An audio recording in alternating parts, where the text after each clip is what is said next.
Dạ vâng, em nghe đây ạ.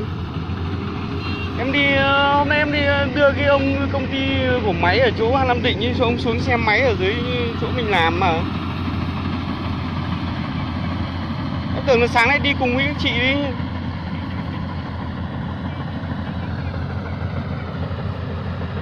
Vâng, em tưởng là ông đi cùng với chị, lịch của chị rồi. Vâng, vâng, vâng. Vâng, vâng.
Hai ông kia phải hướng dẫn một buổi nữa thì...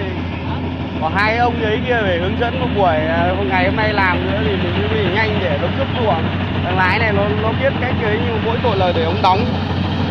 Ôi chưa quen thì chiều quen ngay mà đầu tiên lúc nào chẳng có hết đi. Vì hôm nay nó cũng chưa vội lắm đâu mà mai bắt đầu nó vội lên bắt đầu là vì ngon, nhưng mà được cái là nó gặt đến đâu là mai ngày kia nó gặt vườn theo vườn luôn là mình không lại. Ông áo xanh kia là ở đâu? Gần nhà mà, gần nhà.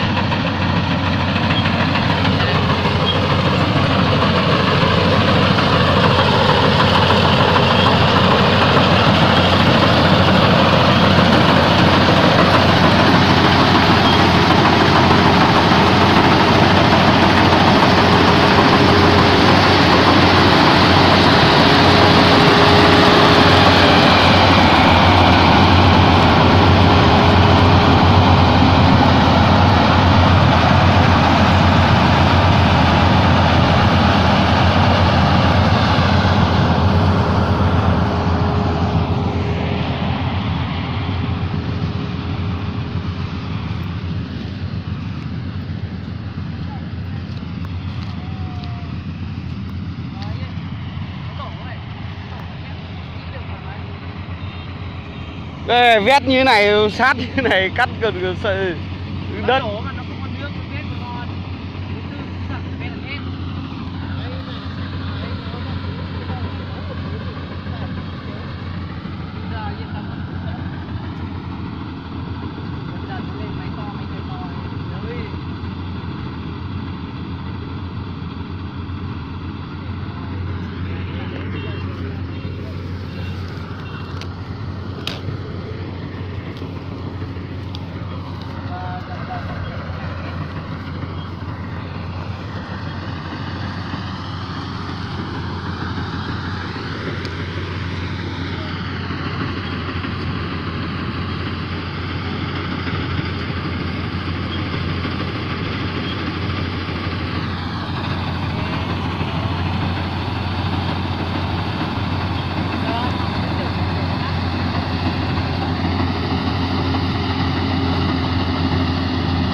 phăng kia à? Đó.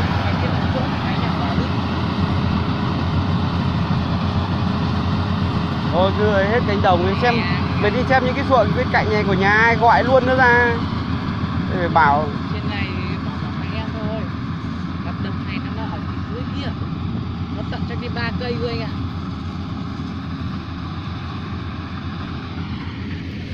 Đây này chắc mai chắc ở đây cái này là